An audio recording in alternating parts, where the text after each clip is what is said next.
I declare the convocation open.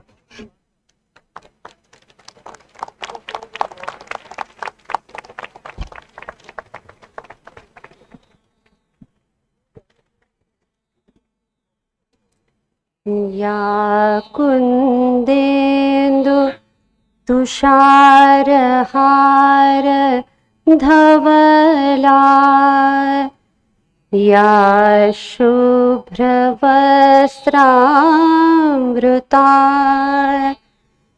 या वीणावर दण्डमण्डितकरा या श्वेतपद्मासना या ब्रह्माच्युत शङ्कर प्रभृतिभिः देवैः सदा वन्दिता सा मां पातु Saraswati Bhagwati निःशेष जाड्यापहा.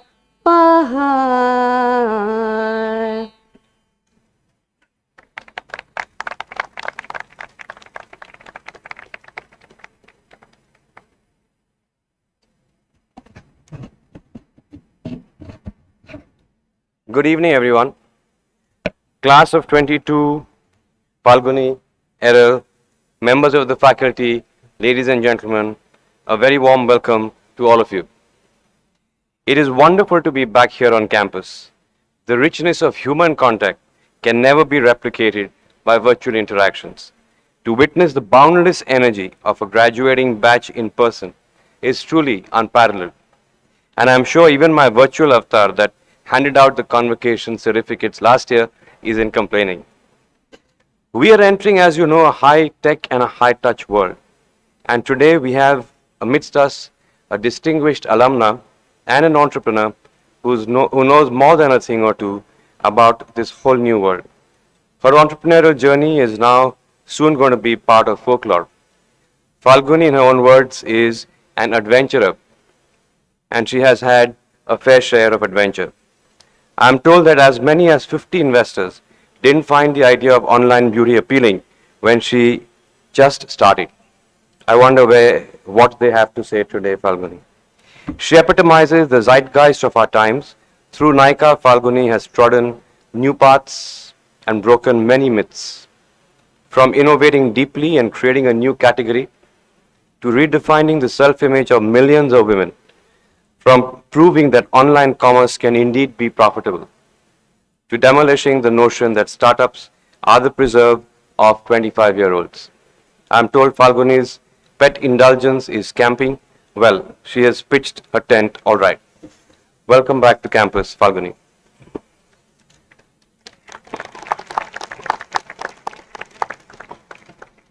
Now let me turn my attention to you, class of 2022. My heartfelt congratulations to all of you on having earned the most coveted badge in India, and that too under extraordinary circumstances. This class has lived through arguably some of the most significant upheaval in the last few decades. Think about the world when you started this journey. A barrel of oil changed hands at minus $40 is now hovering around $100. In the early days of the pandemic, a virtual gaming concert drew a record 27 million visitors. This was a teaser to the world of opportunities in the metaverse. When you started your MBA, few people had even heard of NFTs.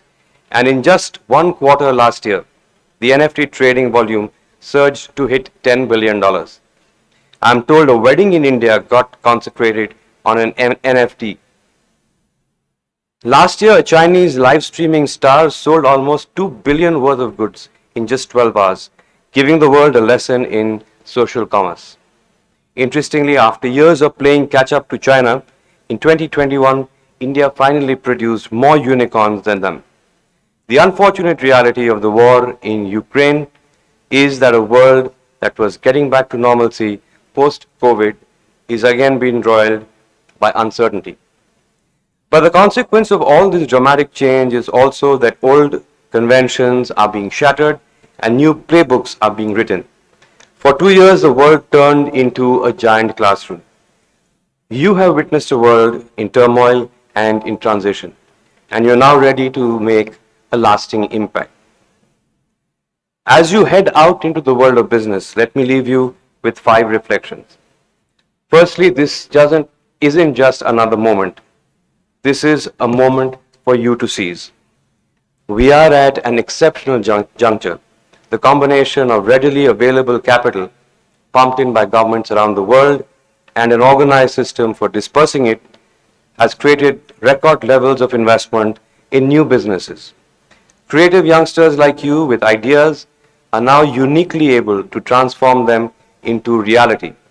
Investment markets are better able to make bets on the future of these businesses 20 years out.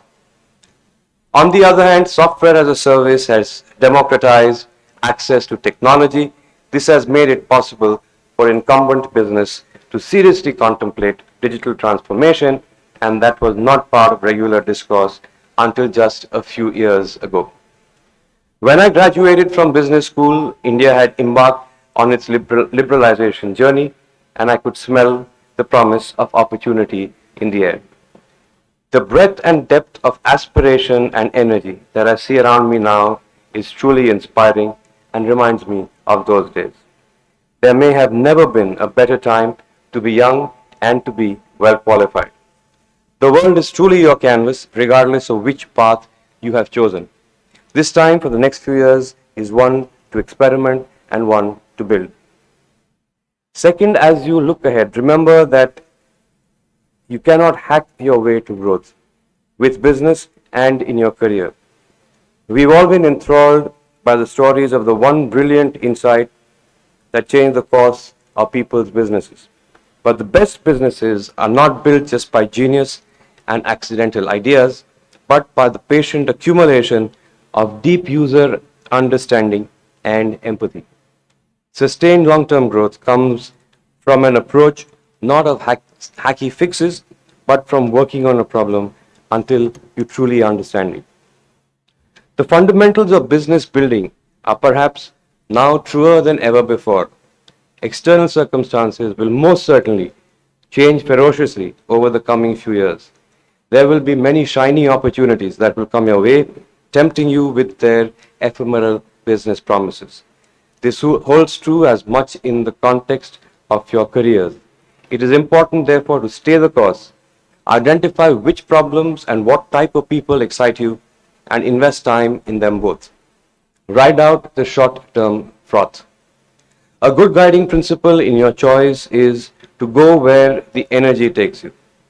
This third reflection is best explained through a quote that hit my WhatsApp feed this morning, which said, "Stick with people who pull the magic out of you and not the madness." All of you, no doubt, aspire to be the best selves for which the institution has prepared you. You will be called upon not just to generate new ideas, but to run operations and, most importantly, to be true leaders of people. I'm often asked about my mantra of leadership. How do I run a complex conglomerate of businesses? At the core for me is the fact that I thrive off its energy. Leadership draws upon emotional, intellectual, and physical energy. Emotional energy is the ability to inspire people and encourage them to give their best selves to you. Intellectual energy comes from learning and accumulation of information and insights over time. Physical energy comes from taking care of yourself, and this is what enables everything else. You will be in many situations where your ask of your fellow colleagues and teams goes beyond what can be justified by immediate rewards. They will have other options too. After all, this is a world that is abundant in choices, and yet they will value you if you are a source of energy. Fourth, for you to be a source of energy through ups and downs, you will need to find reserves of equanimity, and that is the stabilizer to your career speedboat. What is equanimity? Neither being enamored by what is new, nor slave to what is old, neither getting carried away by success, nor being bogged down by failure, neither being indecisive, nor being closed-minded. Fifth and finally, I would encourage you all to find ways to give back.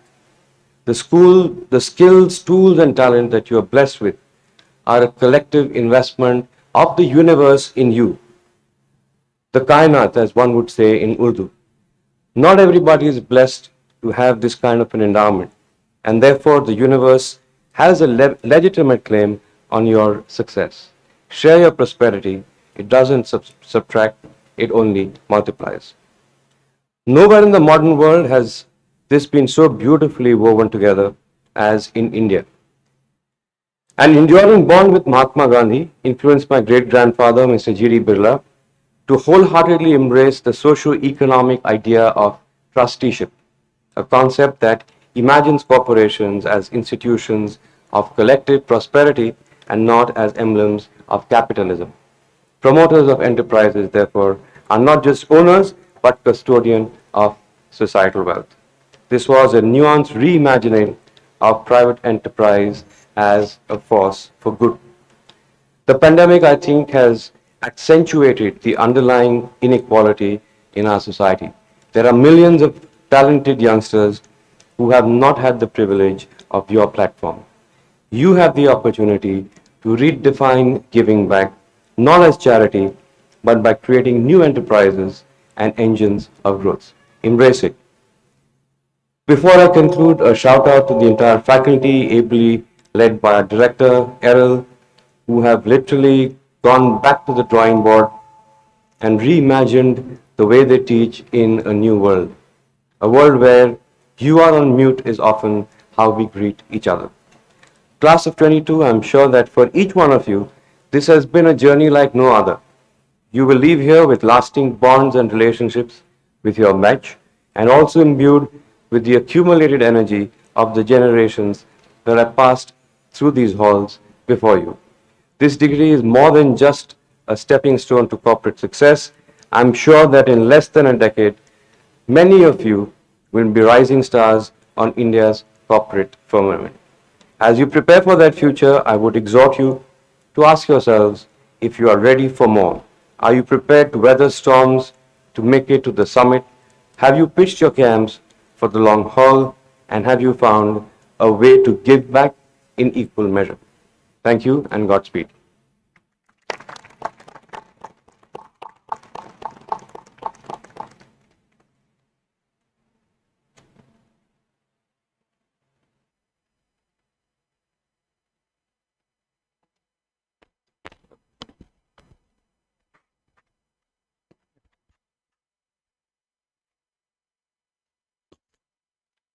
Candidates of the doctoral program in management, please rise.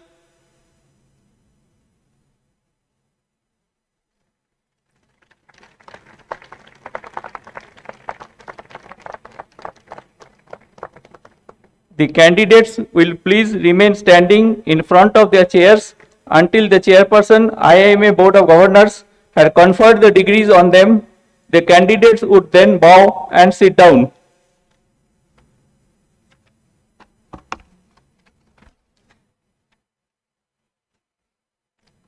Mr. Chairperson, I present Advaita Rajendra and 13 others who have fulfilled all the requirements for the award of degree of Doctor of Philosophy and request the Indian Institute of Management Ahmedabad Board of Governors to confer the degree on them. Members of the Board of Governors, may the degree be conferred on these candidates. By the authority given to me by the Indian Institute of Management Ahmedabad Board of Governors, I confer on you the degree of Doctor of Philosophy, and I charge you that in your life, by word and deed, you prove yourselves worthy of it.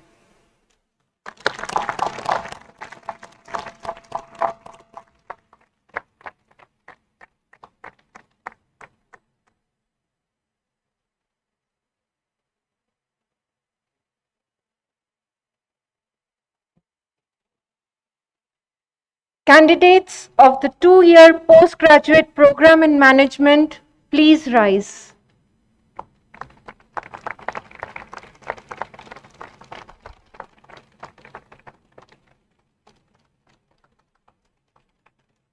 The candidates will please remain standing in front of their chairs until the chairperson, IIMA Board of Governors, has conferred the degrees on them.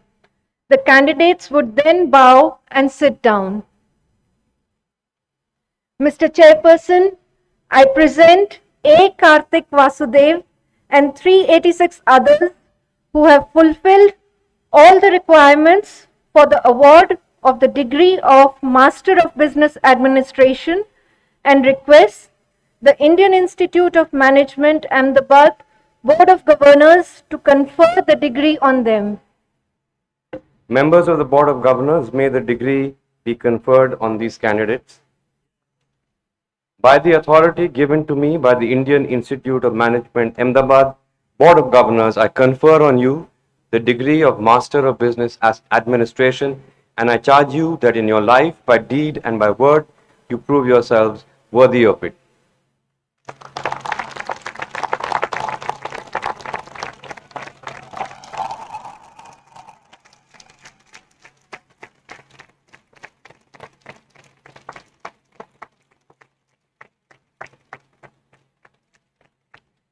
The Indian Institute of Management Ahmedabad Gold Medal for Scholastic Performance has been awarded to the following candidates of the 2-year postgraduate program in management, who will come forward as their names are called and receive the medals from the chief guest. Shubham Goyal.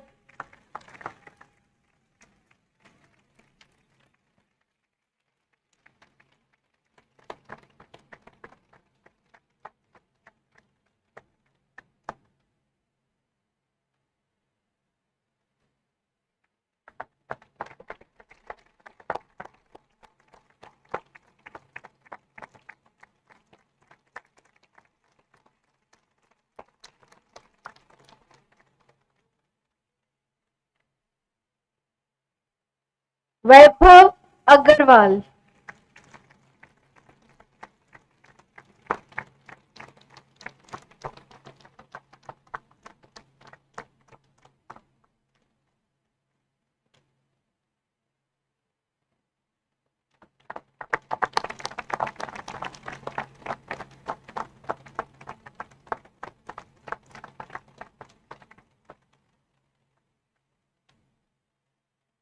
Nitin Kulshresht.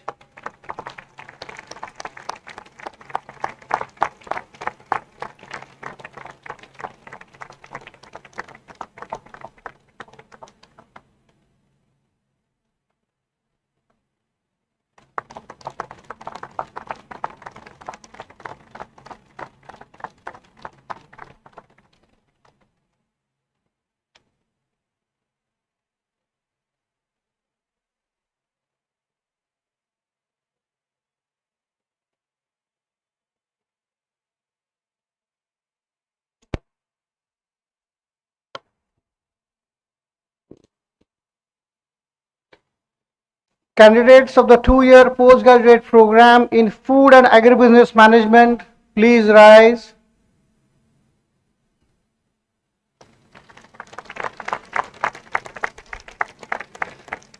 The candidates will please remain standing in front of their chairs until the chairperson, IIMA Board of Governors, has conferred the degrees on them.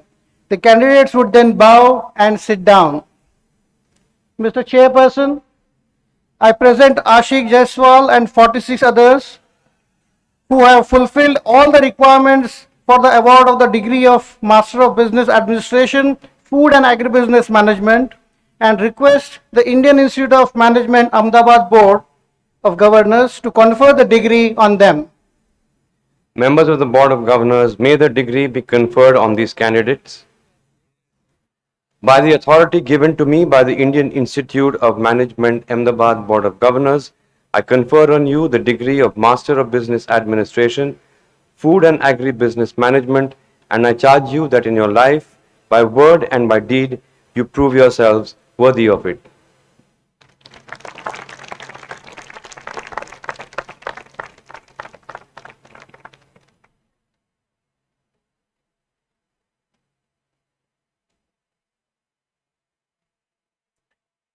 Candidates of the full-time one-year postgraduate program in management for executives, please rise.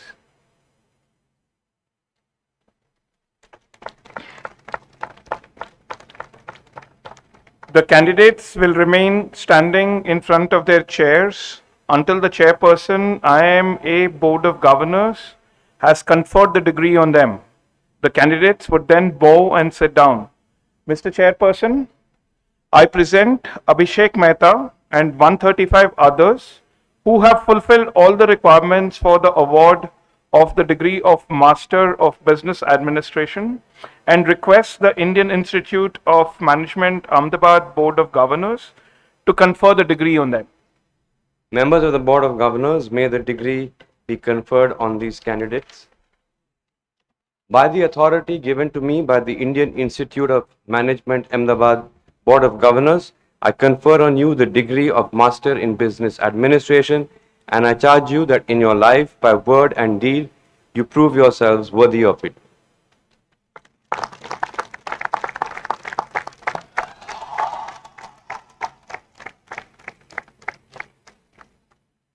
The Indian Institute of Management Ahmedabad Gold Medal for Scholastic Performance has been awarded to the following candidate of the full-time one-year postgraduate program in management for executives, who will come forward as his name is called and receive the medal from the chief guest. Amit Kumar.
I now request Ms. Falguni Nair, founder and CEO of NICA, to please deliver the convocation address.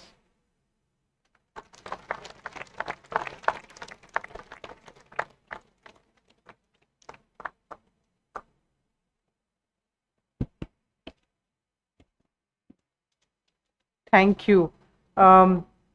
Chairman of the Board, Mr. Birla, Director of the Institute, Mr. Errol D'Souza, members of the Board of Governors, members of the faculty, proud parents and families, including my own in the audience, and the graduating class of 2022. Being here today has brought back so many memories and has transported me right back to my own years on this campus. It was truly a wonderful time and life-defining 2 years for me. I don't think it's an understatement when I say that being here today has made life now officially come full circle for me. The school, the campus means a lot to me. It gave me a world view of my own and a jump start in my career, a deep understanding of what makes businesses tick, the ability to work under pressure, and on a more personal note, friendships that have lasted till date, a strong and connected network including of the alumni, and maybe the biggest personal takeaway was that I got a study partner who eventually became a life partner in Sanjay. To this day, I continue to hold many dear memories from my years on this campus. I urge you all to cherish the days you have had here as well. Such experience will now be far and few between. It's my absolute privilege to be speaking to the graduating class of 2022. With the little time that I have today, I would love to pass on few messages from all that I've learned over the years. I'm sure because of the place you are in today, there is certain expectation of how well you need to do in life. Pressure from your peers, pressure from your friends and family, pressure in the school and the real world. The need to get into the most sought after companies, to work abroad, to chase the most well-paying jobs, etc., etc. This pressure will put you on a treadmill which sometimes may just not feel worth it. I would urge each of you to pause and think about why you are doing what you are doing. Are you living the dreams of your parents? Are you working towards a goal because that is the goal expected of you to achieve? Is it critical for you to genuinely understand your dream and truly what your dream truly is and pursue it no matter what? Whether it is the road less traveled or not, take the path that you want to take. What works for someone else may not necessarily be the right choice for you. I saw that with my own batchmate Harsha Bhogle, who chose to pursue cricket instead of advertising, and I think he has never regretted it. For me personally, I can assure you that in 2012, when I decided to take the plunge into entrepreneurship and told people that I wanted to quit investment banking and start a beauty-focused startup, it was no one's dream but mine and mine alone. For me, it was the right time to focus and channel all my energies into finding a new niche. I did my best to not be afraid of the unknown. Building Nykaa meant entering a space that was at the intersection of beauty and technology, all completely new to me at that time.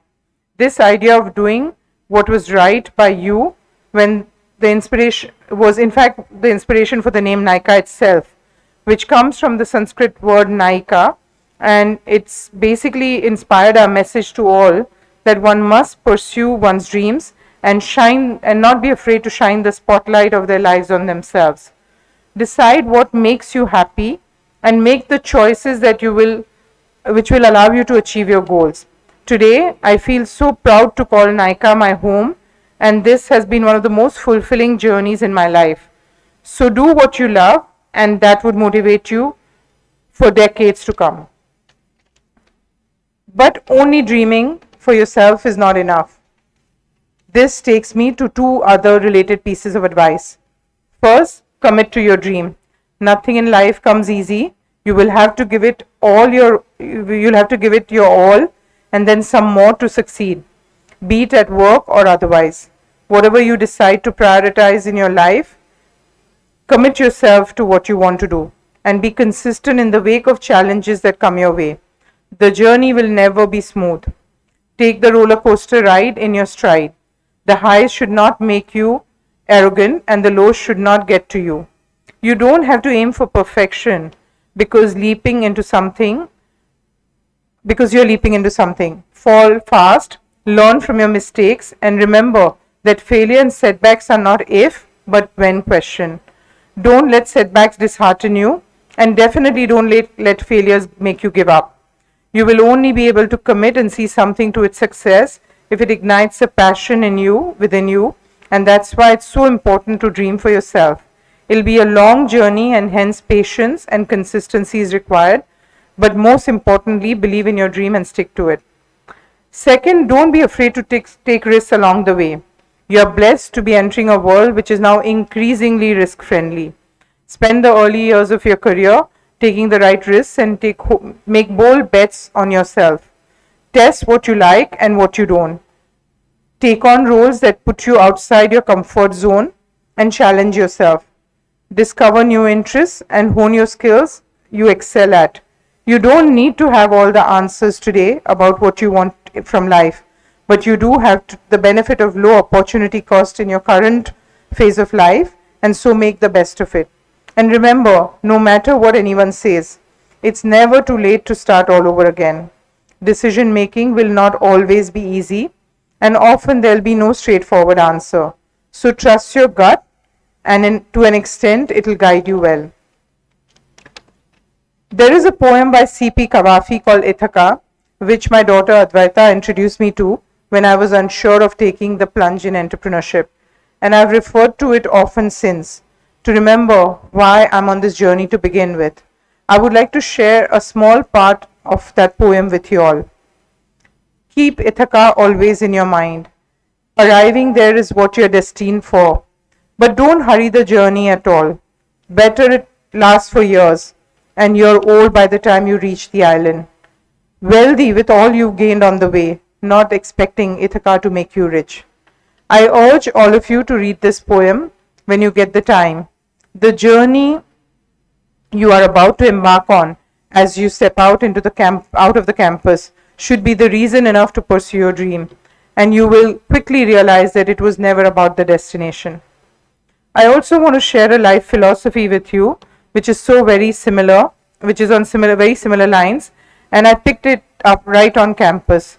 Sanjay, my husband who's here with us today, has always been a big believer in Bhagavad Gita, and I've ended up taking many learnings from it over the years. But there is one that really stuck with me. I'll read out the Sanskrit shloka and then try to translate it. Karmanye vadikaraste ma phaleshu kadachana, which roughly translates to you have the right to work only, but never to its fruits. What it really means is that detach work from rewards and the appropriate rewards will come over time. Basically, karm karo or phal ki ichha mat karo. One big trap that I feel many young people often fall into is chasing rewards. In your early years, especially, try to focus on developing the right skill sets and making the right investments in yourselves. Try to learn as much as you can and keep that as a metric that you're getting back from work. For the first 10 years of my own career, the most important takeaway was not just about what I earned, but what was the learning curve. And that's what I would urge you, that look for more and more ability to learn and do more to be able to learn more. Once you invest enough in yourself, the rewards will follow on their own. Once you disassociate your work from your rewards, you will be free from external validation of quality and importance of your work. Don't let your self-worth be attached to what your company pays you, and you will instantly feel a sense of freedom. In my own career, there have been times where I might have been giving more to work than what I was getting out of it in terms of rewards.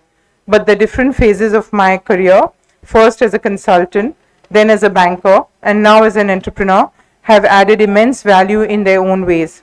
And I would not be the person I am today without each of those experiences. And that is the biggest reward you can take away from any role. Don't seek the shortcut to success because there are none. So focus on doing your work right and bring hard work and attention to detail center stage. Solve problems which others can't solve. It has got less to do with the fact that you are from IIMA and more to do with the fact that your company believes that you can do it. Don't let them down. You are expected to have the stamina, the exposure to take on challenges that many cannot. Over the last 2 years, you've been trained to imagine scenarios and risks before they happen. You're all entering a business environment that is very different from the one that existed before you started this journey. In fact, the digital transformation has been changing the world at a pace that we haven't seen before. Whatever career path you may choose, it has most likely witnessed disruption or is at the brink of it. And we can expect this to just increase with time. It's important not just to businesses, but more so for people to be and remain agile. Your formal education may now be over, but you must inculcate the habit of lifelong learning. I spent over 20 years at Kotak, where I wore multiple hats over the course of my career and leaned in. With every new role, each experience during that period taught me a lot. I switched from banking to Nykaa at this age of 50 with no prior experience in technology, beauty, fashion, and retail. Don't be afraid of change. Instead, embrace it. Prepare for it. Build yourself for new challenges. Thanks. But do remember, grit, agility, attention to detail, All this can only take you so far without EQ. You are all clearly very bright and determined. Just the fact that you got admitted to IIMA and have made it on the other side speaks of your hard work and your ability to persevere. But do keep in mind that in many in the early years, your career, you may not be able to thrive solely on combination of hard work and do remember and keep in mind that in early years of your career, you may be able to thrive solely on combination of hard work and intelligence. But you will quickly reach a point in your career where your understanding of people, ability to manage people and lead with empathy, and more importantly, ability to invest and grow people will be the very big factor for you and your team's success. At NICA, we often talk about being a coordinated dance. I assure you, no one's success is theirs alone, and it requires a whole village to come together to create something meaningful. Finally, I also want to get back to the importance of dreaming for oneself, because I want to take a minute to speak specifically to the women sitting in front of me. People often tell us from a young age how to act, how to be, and specifically in the context of work, where we should work, what we should do, and what we shouldn't. That conditioning from young age can really affect how we think about our own dreams. I was personally blessed to have people around me, my parents, my friends, and later in life, my husband and my kids, who were not just supportive of my choices, but encouraged me to choose for myself. I would urge you to truly apply yourself, break from conditioning, if any, to find and pursue your dream.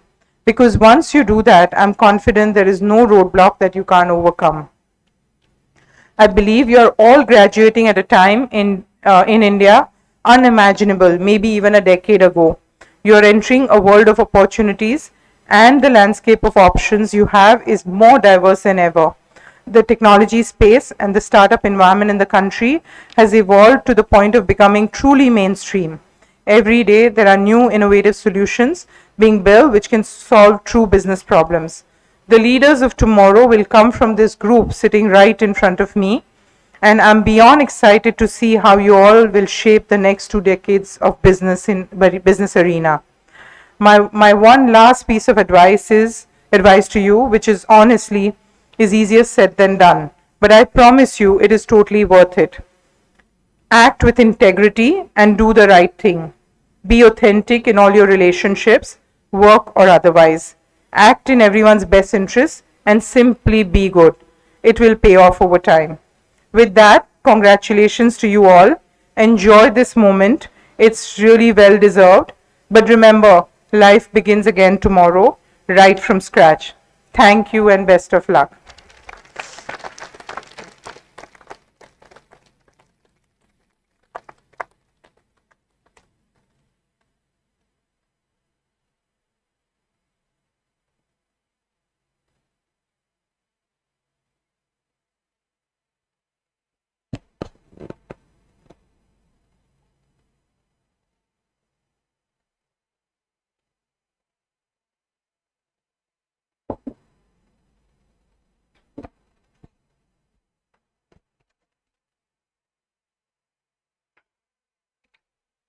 Ms. Falguni Nair, Mr. Kumar Mangalam Birla, IIMA board members, my faculty colleagues, officers and staff of the institute, Falguni's mother and Falguni's spouse Sanjay, family members and friends of the graduating students, ladies and gentlemen, greetings. The last couple of years have taught us that certainty is fleeting in a world beset by uncertainty. When your batch joined the program, many thought the virus is temporary and we will all be back shortly to the familiar in-class interactions. Instead, we experienced different variants of the virus, lockdowns, stiff travel rules, curfews, masking, social distancing, and the demise of loved ones. Work was at a place called home, interactions were virtual in a place called Zoom, and vaccinations are what we require to safeguard ourselves from pathogens. This remarkable time has been accompanied by relentless tech-related change. Who would have imagined before 2021 that a country would make Bitcoin legal tender as El Salvador did? Or that 2 billionaires would reach the edge of space in spacecraft that were funded privately? Or that someone would pay $69 million for a piece of digital art by an artist called Beeple at an auction of NFT at Christie? Or that Facebook would rebrand itself as Metaverse? Okay. Or Republic Realm would make the largest virtual real estate acquisition transaction in the sandbox metaverse to co-develop it with Atari and introduce Gen Z and Gen Alpha to a voxelated gaming environment that resembles Minecraft. Or that Nykaa would have a blockbuster IPO. Okay. We still do not have enough evidence to decide as to whether tech developments and AI will lead to net job creation or job loss.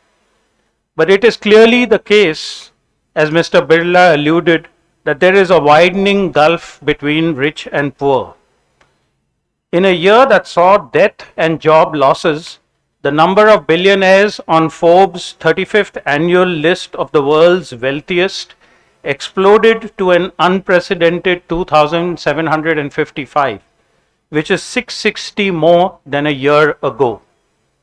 And the McKinsey christened Mega 25, which encompasses companies such as Apple, Amazon, Microsoft, mainly in the technology, electric vehicles, and semiconductor sectors, accounted for 40% of the spectacular $14 trillion stock market gains during the pandemic. And this at a time when governments are struggling with pandemic recovery spending and climate and social spending fiscal bills are thirsty for resources. Ever since the great financial crisis and the growth in AI-induced unemployment, there has been a documented increase in stress, vulnerability, and a sense of loss of agency. Simultaneously, the fascination for religious or other worldly pursuits that transport us to parallel worlds portrayed by Marvel and DC has grown, and some of the recent student discussions have been on the film The Batman. Okay. Bruce Wayne is a representative of the times as an enervated, ambitionless, and wealthy playboy. As Batman, though, he is the inverse, athletic, dedicated to combating evil. He is vulnerable, he can be injured, but is able to free himself from traps set by villains due to his athletic skills, willpower, and know-how in the form of high-tech weapons such as the Batmobile. As an audience, we are asked to engage in a counter discourse to the dominant Enlightenment paradigm that stressed reason, science, and technology as the means to attaining human progress. The Batman is Gothic in its emphasis on negative emotions such as fear, terror, and horror, and a rebellion against norms by frightening villains such as the Riddler, who by occupation is, of course, an accountant.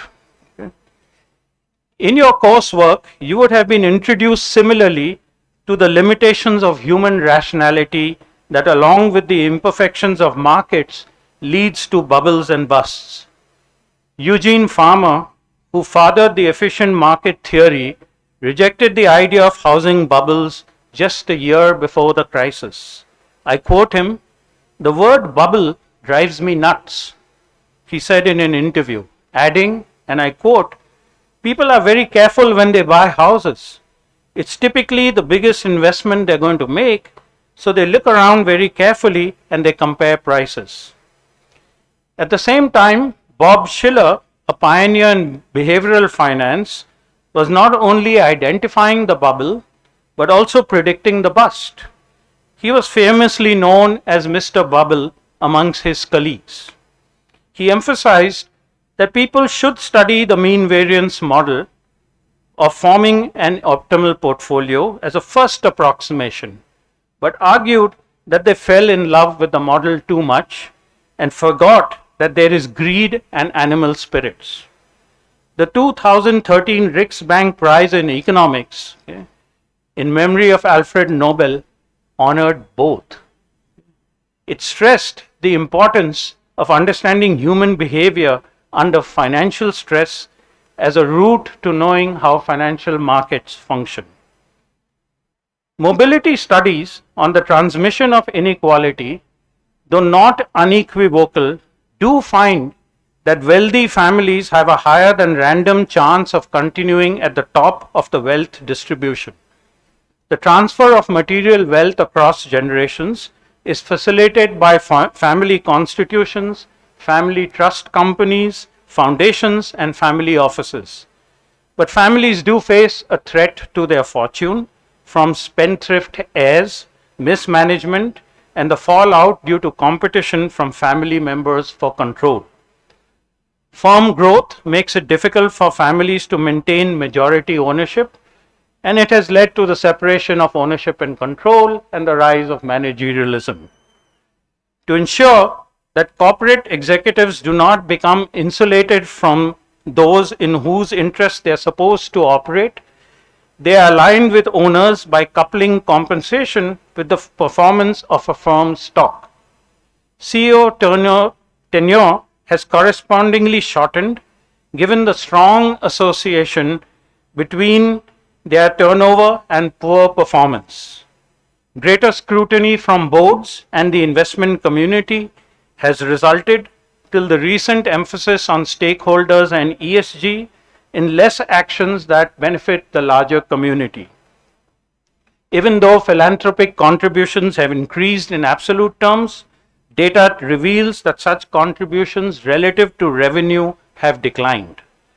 It appears that increasing monitoring of CEOs and boards and the reduction of CEO tenure in an increasingly volatile environment has caused a reduction in discretionary spending. Yet, there are highly publicized initiatives like the Giving Pledge, started by titans like Bill Gates and Warren Buffett, who suggest that the wealthy think that they have a moral obligation to not perpetuate dynastic wealth within the family, but to spend it on public purposes. Mr. Birla also alluded to this. But in the popular imagination, this has not gone without criticism. One of them being that this extends the power of the rich by giving them influence over the definition of the public good. It shifts decision making from the public to an elite-driven private realm. Their business success allows a claim of having a superior ability to identify ways to throw light on social problems. This can undermine the democratic process and legitimize plutocracy. Coming back to the Batman, the film currently in discussion in your circles, it speaks about these concerns of wealth and inequality. The wealthy Bruce Wayne learns that some of his family's wealth that was given as the renewal fund to repair the city of Gotham has become a source of its dysfunction. He becomes alienated from his inheritance, refusing to meet with the Wayne Enterprise accountants. He discounts his father's irresponsible behavior of intimidating the press from revealing the tribulations of the city as the mistake made by a good man. Grievous wrongs amongst family is to be condoned, just as Vidura forgave Dhritarashtra. The renewal fund meant to solve the city's problems results in more corruption and philanthropy, is unable to improve the lot of Gotham's poor and orphaned. Batman believes that strengthening institutions is more important, and he begins to work with the city police department to investigate and plug the source of corruption. Interestingly, the villain, Riddler, also has this progressive cause of exposing how funds for the vulnerable have been squandered. It is just that his path is violent, and our superhero would have otherwise been on his side, but has to stop him from trespassing away from the moral code of the institutions that provide social order. Riddler is the representation of violence and negativity in ourselves. And Batman is our capacity to deny that part of ourselves and to be in control of our destiny. It is somewhat incongruous that we have come to believe over the last decade or so that strong individuals and super personalities can solve the social issues of our times. Individual action is a requirement for change, but we should not forget that more important is long-term institutional transformation.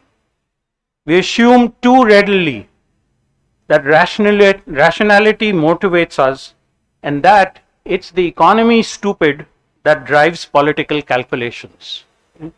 But strong leaders across the world, such as Putin or Xi or Erdogan or Duterte, or even those at home, have other agendas. Not everyone looks at the world through a balance sheet, and some respect strength and adherence to their perspective so much that they will not back down even if it causes deep economic pain. Most analysts thought that Putin's expansionist agenda would be contained because sanctions would destroy business and that would be irrational for him to sustain. Wrong. In the initial years of his rule, Erdogan worked hard to introduce reforms and improve the economy. Thereafter, he destroyed institutions such as the judicial system and the bureaucracy and introduced economic logic defying interest rate cuts in the face of high and persistent inflation. India too has had baffling economic policies. For managers, dear students, the landscape has changed.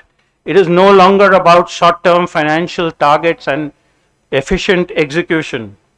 There is no worse example than the leadership of the CEO of Better.com, who in a Zoom call informed 900 staff that their employment has been terminated effective immediately. Ever since the great financial crisis, and even more since the pandemic, there is some room for a swashbuckling Elon Musk, but soft skills such as compassion and collaboration are going to be a top requirement. Your views on corporate strategy are important, but so will those on climate change, discrimination and inclusion, human rights, culture wars, and a host of other issues. You will face challenges from outside the organization as well as from within. Welcome to tumultuous times. You're going to be wrong sometimes, and you should embrace your vulnerability. I am confident you have learned much from each other and from the campus, and you will go very far. I spent some of my formative years in the city of Kolkata, and I would recommend that everyone visit the city at least once. It is like no other. It reminds me of the opening lines of Dickens' A Tale of Two Cities. It was the best of times, it was the worst of times. It was the spring of hope, it was the winter of despair. We had everything before us, we had nothing before us. When you do visit, do go to Mother Teresa's Home for Children. A poem written by her is engraved on its wall. Allow me to read a couple of verses. People are often unreasonable, illogical, and self-centered. Forgive them anyway. If you are successful, you will win some false friends and some true enemies. Succeed anyway. The good you do today, people will forget tomorrow. Do good anyway. Give the world the best you have, and it may never be enough. Give the world the best you've got anyway. As alums of the Institute, give the world your time, some of your wealth, and the best of yourself. We will look on with pride and happiness at your achievements, and we will share your sorrows. May you be joyful and successful. Aneko Shubhkamnaएं.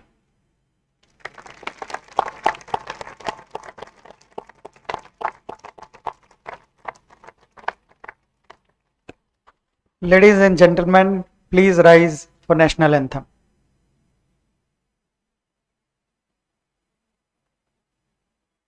जनगण मन अधिनायक जय हे भारत भाग्य विधाता पंजाब सिंध गुजरात मराठा द्राविड़ उत्कल बंग हिमाचल यमुना गंगा उज्जवल जलधि तव शुभ नामे जागे तव शुभ आशीष मांगे गाहे तव जय गाथा जनगण मंगल नायक जय हे भारत भाग्य विधाता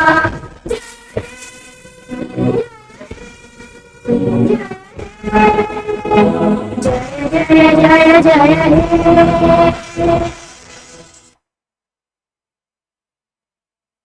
I declare the convocation closed.